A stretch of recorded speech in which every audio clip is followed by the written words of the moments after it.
Welcome to McPlum, simple solutions served daily. In this video, I will explain how to use a PS4 controller on Forza Horizon 5 PC.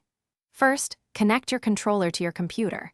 You can use a standard USB cable, plugging it into both your controller and a USB port on your PC. Alternatively, if your computer has Bluetooth, you can pair the controller wirelessly. This initial step is crucial for your PC to recognize the device.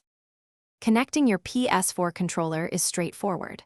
For a wired connection, just plug one end of a USB cable into your controller and the other into an available USB port on your computer. For a wireless connection, ensure your PC's Bluetooth is on.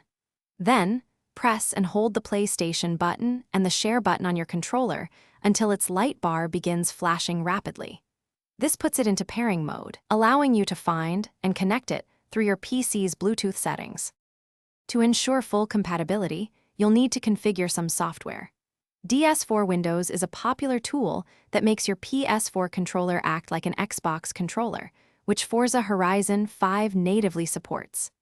After installation, open DS4 Windows and check the Hide DS4 controller option in Settings to avoid input conflicts. If you own the game on Steam, you can also add it as a non-Steam game and enable PlayStation controller support through Steam's Big Picture Mode settings. Once connected, fine-tune your in-game settings for the best experience. Navigate to the controller options in Forza Horizon 5 to adjust dead zones and steering linearity. Many players find setting the steering axis dead zone inside to 5 provides excellent precision. If you encounter any issues, try restarting Forza Horizon 5 and toggling the Hide DS4 controller option in DS4 Windows. Also, ensure no other USB input devices are connected to prevent potential conflicts. Thanks for watching. Stay juicy and subscribe.